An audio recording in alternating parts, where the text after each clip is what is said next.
Bien le bonjour les Blaugrana, ça va ou quoi les phénomènes? Nouvelle vidéo actualité, juste avant que la vidéo actualité commence, comme ça au moins c'est dit et on peut enchaîner directement sur les actus du FC Barcelone. Il y en a beaucoup mine de rien aujourd'hui, beaucoup d'informations. Laporta il allait chasser tout le monde les gars.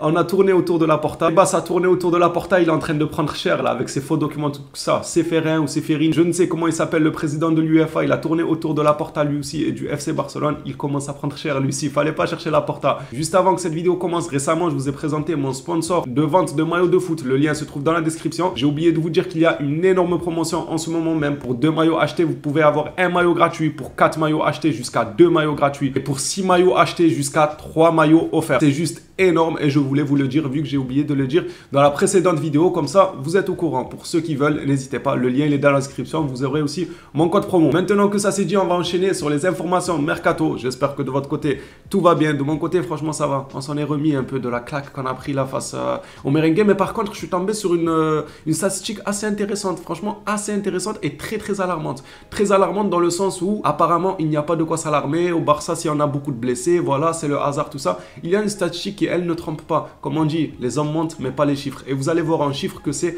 dramatique niveau blessure du côté du FC Barcelone. On va commencer avec une information sur Rafinha. Rafinha n'a pas été mis sur le marché des transferts. Xavi Simons n'est pas dans les plans de Xavi. Apparemment, Xavi Simons, vous allez comprendre pourquoi on parle de lui dans le communiqué directement dédié à Xavi Simons qui arrivera au cours de la vidéo. Mais concentrons-nous sur Rafinha, sur ce communiqué de fan Javi Miguel. Rafinha n'a pas été mis sur le marché des transferts par le FC Barcelone. Cette information vient tout simplement après l'avalanche de rumeurs qu'il y a eu sur Rafinha. Alors on nous a appris que Rafinha était pisté par des clubs anglais et que ces derniers veulent mettre les prix pleins pour s'attacher les services de Rafinha. J'ai une question justement sur ce communiqué. Rafinha pour un très bon prix du côté de l'APL, est-ce que vous le vendez ou est-ce que vous lui laissez une deuxième saison du FC Barcelone? J'ai déjà vu un peu les avis sur les réseaux. Il y en a qui pensent que le joueur commence à sortir la tête de l'eau et il faut absolument le garder. Et d'autres qui disent vendons-le avant de regretter. J'attends vos retours à vous dans les commentaires. Au plaisir de vous lire et on va enchaîner avec Ansu Fati. Le Barça écoutera les offres de 40 millions d'euros pour Ansu Fati. L'info nous vient toujours de fan Javi Miguel. Ça me paraît un peu plus cohérent. C'est triste à dire. Le joueur, il y a encore quelques saisons, c'était un crack générationnel. Il était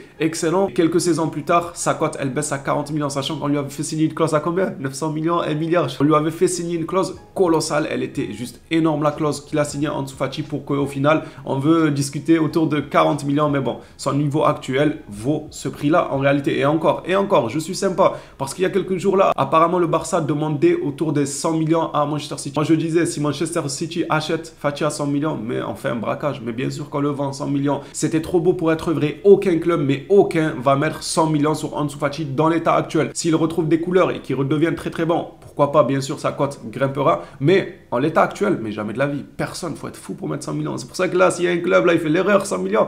Mais tous les jours. Et puisqu'on parle d'Ansu Fati, Manchester United s'intéresserait à Fati. Et ce n'est pas le seul club. Il y a pas mal de clubs apparemment qui suivent de près la situation d'Ansu Fati. Et dans ce communiqué, on nous indique que United s'intéresse à lui. On va faire un petit passage sur United là, parce que les informations qui suivent, c'est toujours en rapport avec United. Il y a celle-là et celle d'après aussi, ça sera en rapport avec Manchester United. Manchester United est le favori pour signer Frimpong, récente cible du Barça. Je serais bien évidemment déçu en cas d'un échec sur ce dossier-là, le voir partir du côté de United. Ça va me décevoir. En vrai, c'est pas un club ennemi pour moi, United. En PL, par exemple, si je devais choisir un club, ceux qui suivent régulièrement mes vidéos savent que ça serait United. Donc, voir Frimpong à United, je me dirais, bon, au moins il allait dans un club qu'on apprécie. Tu sais, quand t'es fan de football, l'histoire, tout ça. United n'est pas un club anodin, donc bon vent si jamais il signe là-bas. Mais je serais déçu, bien évidemment, que le Barça échoue sur ce dossier-là, car le joueur, je l'apprécie, mais je préfère ça qu'il aille à Paris au Real Madrid.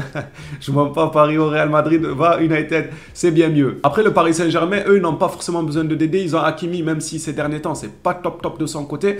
Mais le Real Madrid, eux, ont besoin d'être Dédé. Carvajal, tout ça, voilà quoi. Donc voir Frimpong là-bas, non. J'espère qu'il ira à United si jamais on échouait dans le dossier. Kluivert a suggéré le nom de Rashford à Barcelone en 2019 pour remplacer Suarez, mais personne ne l'a écouté au club. Malheureusement, ça c'est une histoire qui se répète chez nous, du côté du FC Barcelone. Il y a beaucoup de personnes qui ont toujours conseillé des joueurs pour le Barça et ils sont très peu écoutés. On s'en rappelle de Suarez aussi, qui avait lui conseillé, comment il s'appelle? Il avait conseillé Nunes quand il était encore à Almeria ou je ne sais où, dans une petite équipe. Il avait conseillé au staff du Barça de garder à l'œil Nunes et personne ne l'avait écouté. Kluivert avait proposé le nom de Rashford Rashford, personne ne l'a écouté. En cas de départ de Jordi Alba, Grimaldo pourrait rejoindre le FC Barcelone. Grimaldo est une option pour le FC Barcelone cet été, surtout en cas de départ de Jordi Alba. Seulement la tendance veut que Jordi Alba ne va pas partir. La tendance, elle va dans le sens où Jordi Alba va bel et bien rester au FC Barcelone. Après, tout peut changer. Moi, je pense que ce dossier-là, il peut changer clairement. Si jamais au mercato d'été, Xavi le dit clairement à Jordi Alba, écoute, moi je ne compte plus sur toi, bah ça serait bête de la part de Jordi Alba de rester, quitte à rester sur le banc. Franchement, ça serait très bête. Après, il aura son salaire, il aura son argent,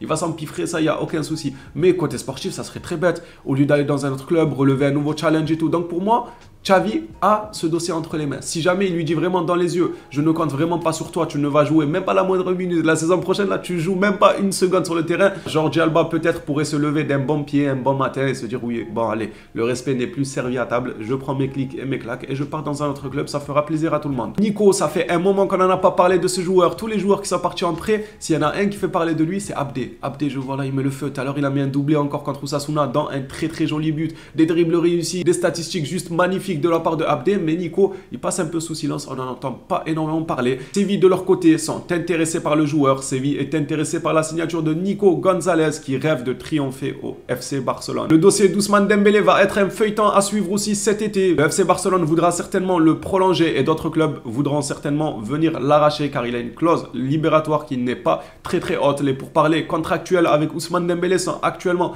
arrêtés. Le club sait qu'il ne pourra pas augmenter son salaire la saison prochaine. Les négociations sont donc difficile. S'ils ne trouvent pas d'accord avant l'été, ils pensent qu'ils vont mieux le mettre sur le marché. Vous savez déjà ce que j'en pense d'Ousmane Dembélé. Pour moi, c'est un excellent joueur. C'est quelqu'un que j'aimerais voir rester le plus longtemps possible du côté du FC Barcelone. Mais quand je vois les blessures, moi, ça me dégoûte. S'il est vendu, en fait, je serais déçu sportivement car j'apprécie le joueur. Mais d'un autre côté, je vais me raisonner en me disant, mais dans tous les cas, il était tout le temps blessé. Donc, autant qu'on prenne un peu de cash et qu'il part se blesser dans un autre club. Ah, ça fait déjà des mois qu'il est blessé. Les années passées, il se blessait tout le temps. Le joueur est tout le temps blessé, constamment blessé. À un moment donné, il ne faut pas parler que parce qu'on apprécie quelqu'un, tu vois, parce que si je parlais que parce que j'appréciais quelqu'un, moi je dis Dembélé reste au Barça. Mais vu qu'on se met à la place du club, on veut que le club avance, on veut que le club devienne performant, bah malheureusement, un joueur comme Dembélé qui rate 2, 3, 4 mois de compétition chaque année, bah c'est pas bénéfique pour le FC Barcelone. Autant j'apprécie le joueur, autant en cas de départ, bah je vais me raisonner en me disant il était souvent blessé. Si on pouvait apporter un ailier constant et qui ne se blesse pas énormément, ça serait plus bénéfique pour nous. Xavi Simons fait parler de lui ces derniers temps en alignant les superbes matchs. Xavi Simons est l'une des cibles de Jordi Cruyff pour renforcer le Barça l'été prochain.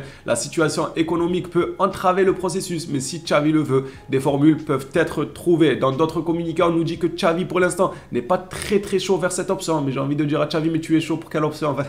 Après, Xavi Simons, lui, il nous l'a mis un peu à l'envers, hein. Il faisait la star et tout pour partir quand il était jeune, là, temps de jeu, pas temps de jeu, il est parti ailleurs se perdre. Bon, maintenant il retrouve des couleurs, tant mieux pour lui. On va pas lui souhaiter du mal dans sa carrière, loin de là, tant mieux pour lui s'il se régale actuellement. Mais Xavi, j'ai envie de savoir c'est quoi ses pistes, parce que là, des communiqués nous disent c'est pas les envies de Xavi, c'est pas la piste de Xavi. J'aimerais bien savoir c'est quoi tes pistes. Ah, c'est Meunier, c'est Azpilicueta, Marcos Alonso, Sergio Busquets. Comme d'habitude, pour pas changer, Xavi a d'excellentes pistes. Un coup d'œil sur le dossier Carrasco. Barcelone prévoit d'exécuter son option d'achat sur Yannick Carrasco. Le club est optimiste quant à la possibilité de réduire les frais qui sont pour l'instant de 15 millions d'euros. Alors le Barça aimerait l'arracher aux alentours de 9 millions, maximum 10 millions d'euros. L'Atlético Madrid de leur côté sont en colère. L'Atlético Madrid est quelque peu en colère car l'ailier refuse d'écouter les offres plus élevées de la première ligue. Logique pour l'Atlético Madrid, ça serait plus bénéfique pour eux de le vendre à une somme beaucoup plus grande que 15 millions. En plus de ça, le Barça ne veut même pas mettre 15 millions, ils veulent réduire ça à 9 ou 10 millions. L'Atlético pousse pour que le joueur entame des discussions avec des clubs de première ligue qui eux sont prêts à mettre plus que le FC Barcelone, mais le joueur apparemment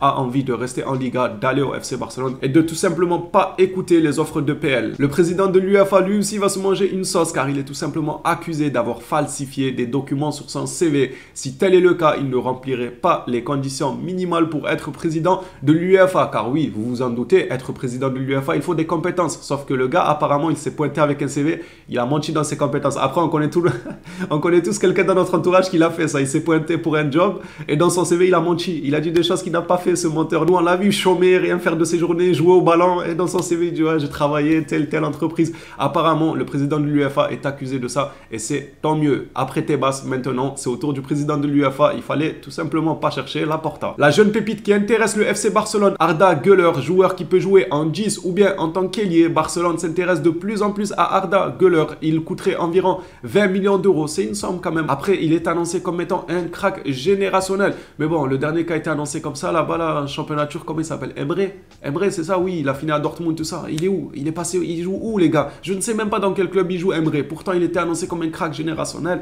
le nouveau Messi. De toute façon, moi, c'est simple, vous savez déjà. À chaque fois que je vais entendre le nouveau Messi, ça y est, pour moi, le joueur, il est banni, il va flop. À chaque fois qu'on qualifie quelqu'un de nouveau Messi, c'est jamais le nouveau Messi. Donc, arrêtons de le qualifier de nouveau Messi et laissons-lui le temps de devenir le nouveau Messi. Ne disons pas ça trop tôt. Le Barça est conscient qu'il n'a besoin d'investir gros que pour des talents sélectifs, mais il semble que le club serait prêt à tout pour Güler. Car comme je l'ai dit, les dernières nouvelles indiquent que ce joueur-là est super prometteur. C'est un joueur d'avenir. Pour terminer cette vidéo actualité, on va se pencher un peu sur justement les blessures et le hasard. On est tellement méchants, nous, le FC Barcelone, que tout le monde nous en veut, qu'on n'a pas de chance. Mais bien évidemment, le Barça a joué 7 matchs avec l'équipe type cette saison. Le seul gros qu'on a affronté avec, c'est le Real Madrid en Super Coupe.